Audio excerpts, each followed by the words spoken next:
Happy solstice. It is December 21st, and for everyone in the Northern Hemisphere, this is the longest night of the year, and everyone in the Southern Hemisphere is the longest day. Either way, this is one of the big turning points of the year and is really moving us into the new calendar year. So I just had the Mindful New Year workshop the other day on the new moon, and you can get the access now if you haven't checked it out yet, mindfulnewyear.com. We talked about all the transits of the past year and everything coming up next year. But right now, today, we are in the middle of these 2 points.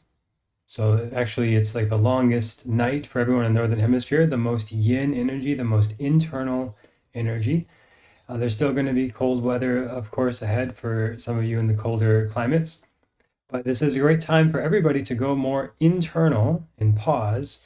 In the Southern Hemisphere as well, the sun stands still for all of us, and then it starts to move in its perceived direction. So we're going to be moving into a different energy depending where you are in the world. And these are called sandhi points or junction points in the Vedic tradition.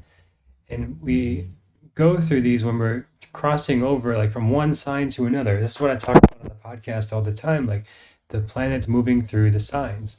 And we just had a big movement of a lot of Scorpio energy this month into Sagittarius now this week. And we don't have any big movements this week, no big transits, but we are in a sandhi, a junction point, a transition into a different energy. And I think of it a lot like in nature, there's expansion and contraction.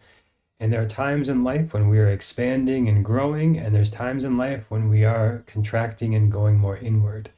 So there's the seasonal influence of that wherever you are in the world. There's the personal influence of that depending on your own life circumstances. You can see this in the dashas you're going through. Like Saturn dasha is a more internal energy. Sun dasha is typically a more external energy, generally speaking. And those are long times, many years that we go through these general overarching cycles. Of course, within that, there's going to be lots of expansion and contraction, just like the seasons expand and contract, our lungs expand and contract. So it's a really natural part of life that there's times of growth, there's times of letting go. And wherever you are in your path in your life right now, it's a good time this week to just pause and just reflect on what's going on. Are you in more of an expansion in your life or more of a contraction? And you might even sense that the expansion has a long way to go, or the contraction has a long way to go. You can just feel it. And this is what I find so helpful in embodiment practices like yoga and meditation, because we get connected to what's going on energetically in the system and in the environment. You can feel this when you go to different environments, like you go to Whole Foods supermarket and you get kind of feel the energy there. Or you go to like a gas station market and you feel a different energy there. And you go to a wedding and you feel a certain energy there. You go to a funeral, you feel a different energy there. And this is all around us all the time. And none of these are like good or bad or better or worse, but they are opportunities to attune to what is going on in your environment. And then practices like yoga, meditation, spiritual work, healing work, receiving a massage, acupuncture, these kind of things I think are so important for self-care, are an opportunity to feel what's going on internally and check in. And I've been doing this a lot, a long time, doing a lot of this kind of work. And still, there's many times where I feel everything's pretty good. I feel fine. But I go into maybe a bodywork session or an acupuncture session, and I realized I was carrying a lot more stress or tension or tiredness or something heavier that I didn't realize was in my system. And that's an opportunity to let it move through and release it and then create more space. And there's like this natural cycle again of expansion and contraction we're moving through all the time. And if we get too attached to the expansion and the growth, that's where we get into things like greed and obsession and addiction. And it's like if you had this one thing that you did and it gave you a good result and you try to do it again, it gives you another good result. And then you keep doing it and it starts to have diminishing returns, then it's important to pause and just like reflect on, is this thing still serving me? Is this time to change this thing or let this thing go? And one of those things for me early on was in my yoga practice. I was feeling amazing. It helped me get through depression and release a lot of tension in my body and stress and aches and pains. But then there's a certain point where I started to have this like continual shoulder tension and back pain. And I just kept doing more yoga to address it, and more stretching is what I understood yoga to be at that point, and the spiritual stuff too. But as far as asana, it was a lot of stretching. And okay, my back is tight, so I need to stretch it because that's what worked before, but it stopped working the same way.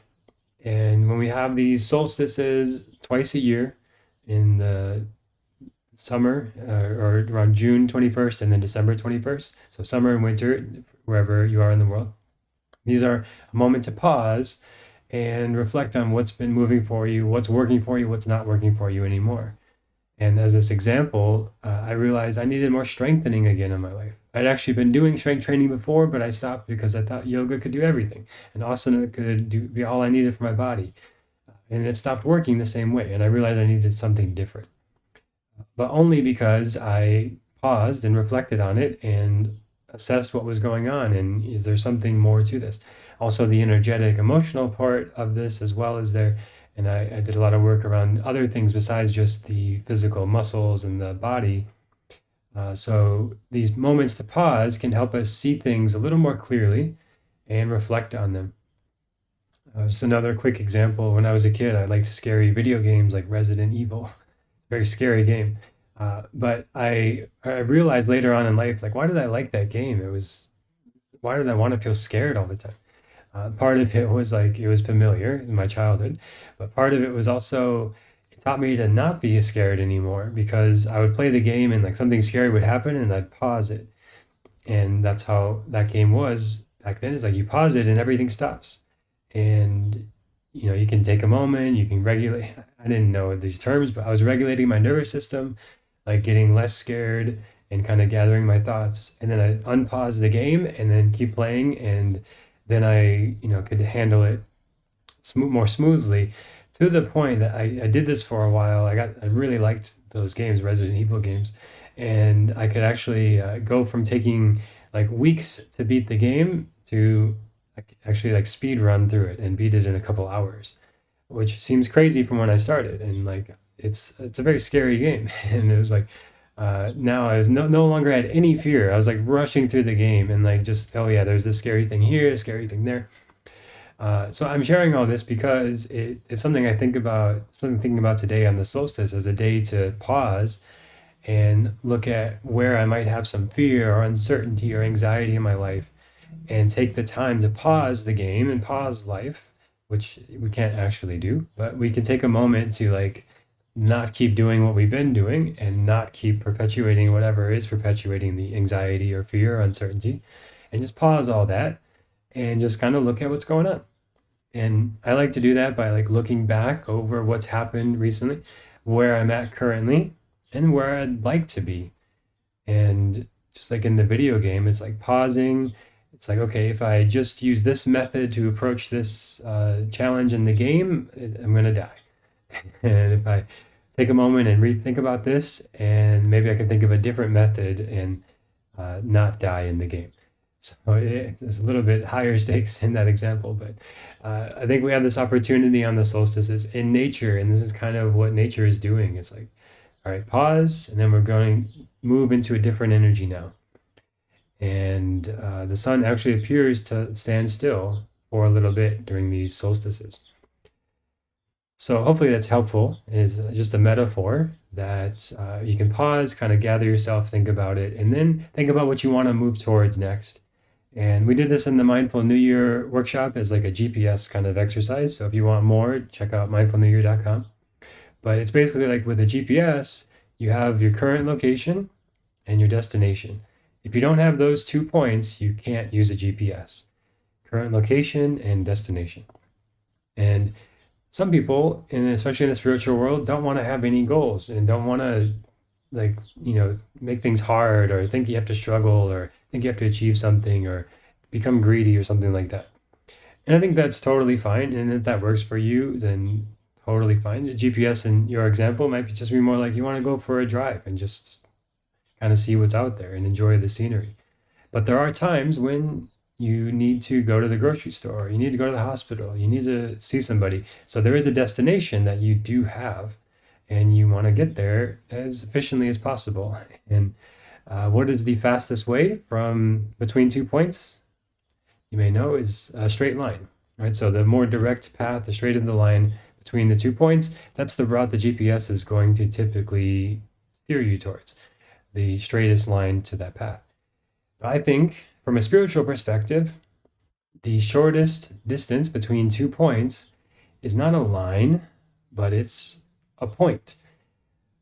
What do I mean by that? Well, if you're thinking about like some sort of life change, like say you want to start a new career, or you want to improve your relationship or change your relationship or move somewhere, you have this intention, idea, destination, not just because you need to get there, like going to the grocery store or the hospital, but because you want to get there and you want to improve your health, you want to improve your finances, improve your relationships, these main areas of life we talk about, the four aims of life. These things are more desire based, and they often will then have more challenges, more resistance, more obstacles to get there. And as we've passed through this Scorpio region of the sky and everything's in Sagittarius now, there's an increased sense of optimism and hope and potential. And like people start talking about New Year's resolutions, and they want to lose this much weight, and I want to make this much money, and I want to change this. And people start to get more inspired by these kind of things. And I work in teaching yoga and health and wellness, and I know like the peak traffic at yoga studios is always in January, and then second is September when kids go back to school in the Northern Hemisphere. But January is that like, okay, it's a new year, I'm going to change my habits, I'm going to go for it. And then by February, it's kind of back to normal at the gyms and at the yoga studios. So there is this rush of energy and enthusiasm and drive and motivation to make some sort of change because you think you'll have some sort of result. I want to be fitter, I want to be healthier, whatever. And in doing that, there's a belief that it will get some sort of feeling state with it, some sort of emotional state or being state with it. Like I want to lose 10 pounds because I will feel lighter, more confident in my body. I'll feel just more peace, less anxiety about discomfort about like going to the beach, whatever it is. Or I want to increase my income by this much because then I'll feel more peace and abundance and security. So what I'm saying is you can go on the straight line from, okay, I have $1 in savings to I have $1,000 in savings. I can have a path where I save $10 a month and eventually get there. I save $100 a month or whatever it is. You can do that sort of straight path. But the energetic spiritual perspective is not the straight line, but the dot of this belief, this idea, like when I have this much money in the bank, then I will feel secure. The feeling of security is not entirely dependent on amount of money in the bank, or the feeling of confidence is not entirely dependent on the weight of your body. Right? So these outcomes, these feelings, these ways of being are not actually entirely tied to the goal. But when we start to cultivate that feeling now, so we don't have to go on the straight line, we just be in a point right now, point A, don't need to go to point B. In point A, I can feel more security, confidence, whatever outcome I think I might get from getting to point B of this goal, this desire-based goal, I can create that now. So again, I guide us through a whole exercise with this on the Mindful New Year workshop if you want to go deeper. But all that to say is like, if you think once I have more money, once I have a healthier body, once I have my relationship this way, then I will feel X, Y, or Z. You are now putting a condition on your state of feeling and being, and it is now putting that condition or putting that feeling behind conditions. So this is where you see people have this happen so often, where they want to make 1,000 or whatever. So let's say they want to make $10,000 a month, and then they do, and they're still not any happier, more peaceful, more secure, because they've conditioned their emotions on something being in the distance. So now they want to make $15,000 a month, and then they'll be happy. And then they want to make 20,000, and then 100,000, and this can go on forever. And this is how greed is created, of putting conditions on your emotions. Or this is where trying to control other people or control circumstances is, now I need this person to be this way for me to be happy. Now I need to control my environment, control my circumstances. I need to achieve something external. I need to get somewhere I'm not to have this way of being. And if we kind of zoom out and look at, what's going to happen over the next year, which we do at the workshop, but like imagine it's now 1 year from today and it's the solstice again. And it's 1 year from today and you've achieved all the goals that you would like to achieve this year. How do you think that would feel? And those are feelings you can cultivate now. So if you want to feel more security by having more income in the bank, then is there a way you could cultivate more security now? And when you're very busy and running around and super active, you don't have the bandwidth or the capacity or the space to look at how you can cultivate that energy now. And when you do this, in my experience and myself and working with clients over the years, it's like when you approach your goals and outcomes this way, they're more likely to happen. So if you think, once I have more money, then I'll feel security, you've conditioned your security, and then the money is endless. It's always more. But if you say, I feel secure, and therefore I will attract money. Try it, see for yourself, test it out. I can say from experience, things tend to work better that way. It's like, I choose to be in that state now. What is somebody who has a healthy relationship? What are they like? What are they doing? What does their life look like? And can I do those things now? Rather than, I need my partner to do this thing and then I'll be happy, then I'll be loving. Well, if I have a loving, harmonious relationship, I'm being compassionate, I'm spending quality time with them, not just time, quality time. I am doing activities and remembering important details and whatever the thing is. But those are all things that you can do now. And it just takes a little bit of time to pause and reflect and get clear on what those things are. And you can do them now. And then the actions become less of an effort and less of this conditioned thing. It's like, I can't be happy. I'm too stressed to be happy. I got to do all this stuff and then I'll be happy. And then once I finally get to the end of the month, then I'll be happy. It's all these conditions around your emotions, which is not necessary. And why do we do that? It's this sort of backwards way of thinking that actually the way the universe works is more you become the person who is already that way. You may see this a lot too, like the people who tend to get more opportunities and resources are the people who don't really need those opportunities or resources because they've kind of created the environment where they could take it or leave it. And I know there's, everyone comes from different backgrounds. I came from a lot of poverty and a very difficult childhood myself. So I can understand if there's like healthy skepticism about this way of thinking. But I'm only sharing this because I found it really helpful to me and the people I've worked with. And it's something worth trying. And as you approach the year, rather than setting New Year's resolutions and, I'm going to work out more, I'm going to eat less, whatever. People usually set very vague New Year's resolutions and then they forget about them. And the vast majority they don't go anywhere. And as we look at the astrology of what's going on this year, we are moving from the Sagittarius energy at the end of the year, which happens every year. People get excited about new goals and intentions. And then by the time we get to mid-January, we have this big stellium is going to move into Capricorn. So we're going to have a lot of Capricorn energy coming in mid-January, which is like, okay, you had this intention, now put in the work and the time and energy and the groundwork and the structure of your life to make it a reality. Now is a good time to be positive, optimistic, dream big in the Sagittarius energy and think beyond, what's happened in the past, but what would you like to move towards? If anything were possible, what would you like to have happen? And with that, you can look at the transits coming up for the year. That's what we do at the workshop. You can look back at the past year, what went well, what you've learned from it, what you want to change. One of the big things I've heard from so many people this year is that this was a 2025 is a 9 year numerologically. So it's like an ending year, letting things go, releasing completions.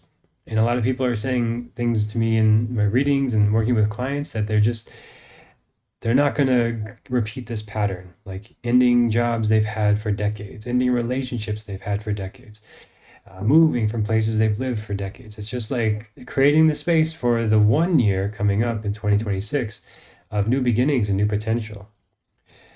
But again, we don't need to go all the way into that beginning yet. We can dream right now, we can imagine, we can think about what's going to feel the best and what we want to move towards and cultivate those feelings now and have the sort of bigger picture as we are on this solstice time, this energy of this week.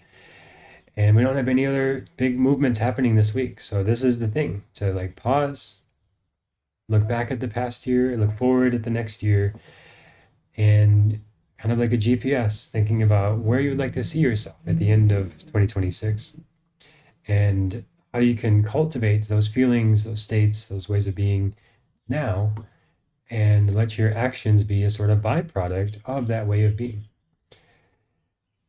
Interesting stuff to work with. If you've never worked with this idea before, I'm very excited for you.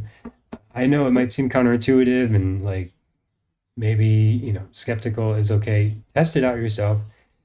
Again, cultivate the feeling that you think you'll have by achieving that goal. Cultivate the feeling now. And then see what happens with the goal. I find you either reach the goal that you wanted or you get the lesson you needed. And there's a journey along the way that tells you a lot about, different parts of yourself, and you learn a lot about yourself along the way. And that's really, for me, the whole point of the goal is not so much just like to check it off a list, but to have the personal growth along the way. And I think humans are very much motivated by goals. And you see this all the time. People retire, and this just happened with one of the main people at Google. He retired, and he thought he was just going to spend the rest of his life like in cafes, like studying things that interest him. And after a couple of years, he came back to Google and was like, what was I thinking? Way more interested in actually like creating something and having a project and having a mission. And and for him that was the thing. But this happens all the time. You hear about these things all the time. When people don't have projects or something to work towards, life kind of loses its interest. And that could be raising kids, it could be raising grandkids. In the Japanese culture, this is part of the ikigai. It's like having a purpose in life. And a lot of people who live a very long time have a strong sense of their continual purpose, which could be, oftentimes it becomes more and more about family as people get older, but it could be about some sort of land or project or work or however you express yourself. So that is hopefully helpful to pause and look back at 2025, look ahead at 2026. And again, check out mindfulnewyear.com if you want the full guidance of all the things coming up in the year. And that's where I include the transit calendar, the planner. So like if you want to find the best date for travel or doing a detox or moving or going on a romantic date, saving money, whatever common things you might be wanting to plan certain things for, I provide this awesome resource that I created. It doesn't exist anywhere else. I'm using it myself. I'm sharing it with you. I find it super helpful. And it can be a good reference to help you decide on important timing of things.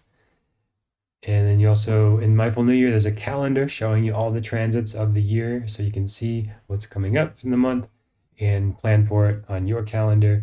New moons, full moons, eclipses, all of those things. And this is actually the calendar from 2025. So it's one page. So you can like print it out, have it on your wallpaper on your computer, have it printed out on your desk.